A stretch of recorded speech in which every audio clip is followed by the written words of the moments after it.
আশঙ্কার কথা সত্যি। সিএতে আবেদন করলে আপনার সব সম্পত্তি চলে যাবে।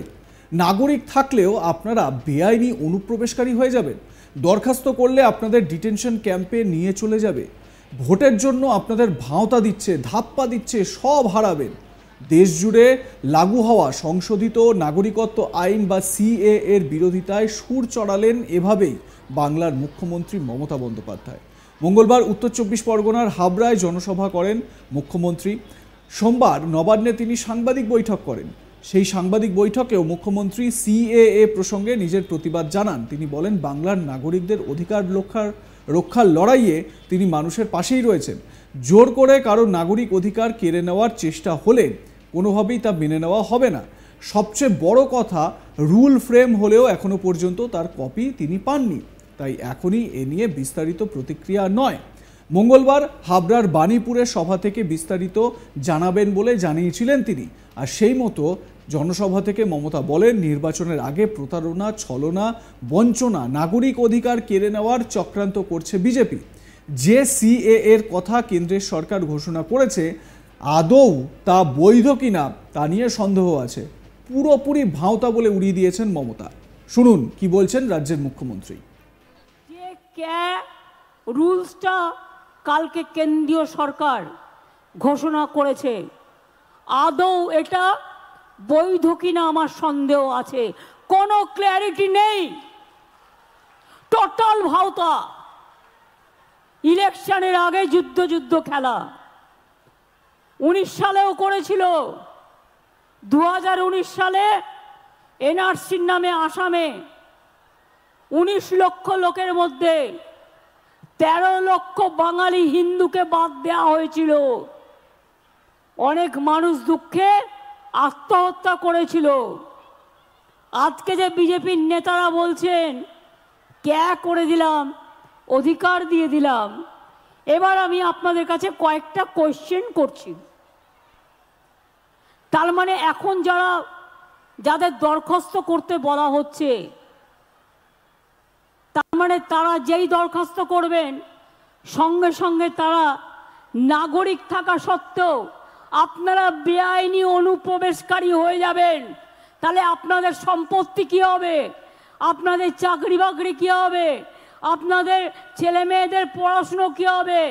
সবটাই বেআইনি ডিক্লেয়ার হয়ে যাবে। আপনাদের কোনো অধিকার থাকবে না। এটা অধিকার কারার খেলা। যখন আমরা লুডো খেলি দেখেন তো, আমরা ছক্কা মারলে গুটি খোলে। এটা হচ্ছে বিজেপির লুডো খেলার ছক্কা। রাজনীতির আগে ভাবছে আমি করলাম ছক্কা, অ্যাকচুয়াল কিন্তু ওটা হচ্ছে ফুট, অর্থাৎ শূন্য। নিট রেজাল্ট হচ্ছে 0। শুধু তাই নয়, আপনারা যেই দরখাস্ত করবেন আপনাদের সব নাগরিকত্ব ক্যান্সেল করে দিয়ে, সব অধিকার ক্যান্সেল করে দিয়ে, এটা এনআরসির সাথে কানেক্টেড, মনে রাখবেন, আপনাদের ডিটেনশন ক্যাম্পে নিয়ে চলে যাওয়া হবে। এই দরখাস্ত করবার আগে বারবার ভাববেন, একবার নয় 1000 বার, আমরা মানছি না, আমরা মানব না। একটা মানুষ যদি অধিকার পায় আমি খুশি হব, কিন্তু একটা মানুষ যদি বঞ্চিত হয় তার সামনে দাঁড়িয়ে আমি তাকে শেল্টার দেবো। বাংলা থেকে বিতাড়িত কাউকে আমি করতে দেব না। মনে রাখবেন, সব হারাবেন। এটাও যাবে, ওটাও যাবে। আবার দেখুন, সব হিন্দু, শিখ, বৌদ্ধ, জৈন, পার্সি, খ্রিস্টানরা 2015 সালের পরে যারা ভারতে এসছেন তারা সব বেআইনি হয়ে যাবেন। সংখ্যালঘুরাও তো আছেই। ইচ্ছা করেই কালকের দিনটা বেছে নেওয়া হয়েছে, কারণ কালকে থেকে রমজান মাস শুরু হয়েছে। এটা আমরা বুঝি। বিজেপির খেলা হচ্ছে হিন্দুতে ভাগ করে দেওয়া, মুসলিমে ভাগ করে দেওয়া। বলুন, আফগানিস্তান কি করে এলো? আফগানিস্তান তো ভারতের বর্ডার নয়। তাহলে মায়ানমার কেন এলো না? এটা তো ভারতের বর্ডার। তাহলে বলুন, যেগুলো ভারতের বর্ডার সেগুলো কিন্তু হলো না, সব কিন্তু রাষ্ট্রহীন হয়ে যাবে। এই এনআরসির সাথে যুক্ত, মনে রাখবেন। মমতা বন্দ্যোপাধ্যায়ের আশঙ্কা যে যদি আপনারা এই সিএ এর জন্য রেজিস্টার করেন তাহলে কিন্তু সব কিছু চলে যাবে, সব কিছু শেষ হয়ে যাবে, আপনাদের যা আছে সব কিছু কেড়ে নেবে। তো তিনি বলছেন যে এটা নাগরিকত্ব দেওয়ার অধিকার বা নাগরিকত্ব দেওয়ার আইন নয়, সব কিছু কেড়ে নেওয়ার আইন।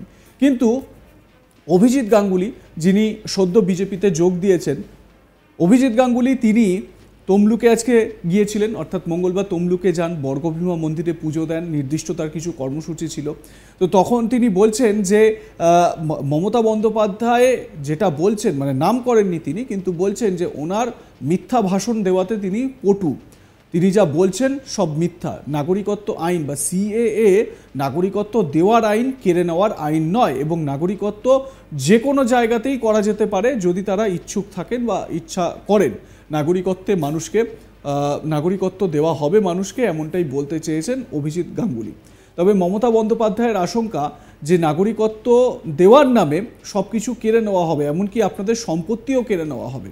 মমতা বন্দ্যোপাধ্যায় যেটা বলতে চেয়েছেন যে আপনারা যে ভারতের নাগরিক, 1955 সালের যে নাগরিকত্ব আইন, সেই আইন অনুযায়ী একজন নাগরিকের যা যা অধিকার থাকা উচিত সেই অধিকার আপনার সব হ্রাস পেয়ে যাবে বা সব চলে যাবে, এমনটাই আশঙ্কা করছেন মমতা। শোনাবো তার আশঙ্কার কথা।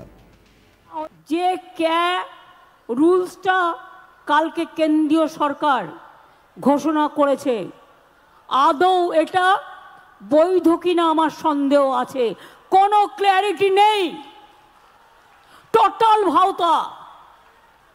ইলেকশনের আগে যুদ্ধ খেলা 19 সালেও করেছিল।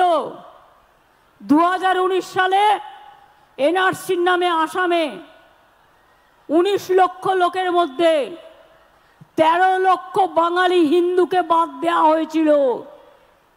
অনেক মানুষ দুঃখে আত্মহত্যা করেছিল। আজকে যে বিজেপির নেতারা বলছেন করে দিলাম, অধিকার দিয়ে দিলাম, এবার আমি আপনাদের কাছে কয়েকটা কোয়েশ্চেন করছি। তার মানে এখন যাদের দরখাস্ত করতে বলা হচ্ছে, তার মানে তারা যেই দরখাস্ত করবেন সঙ্গে সঙ্গে তারা নাগরিক থাকা সত্ত্বেও আপনারা বেআইনি অনুপ্রবেশকারী হয়ে যাবেন, তাহলে আপনাদের সম্পদ। দেখতে থাকুন আজ তাক বাংলা, সাবস্ক্রাইব করে নিন ইউটিউব চ্যানেলটি।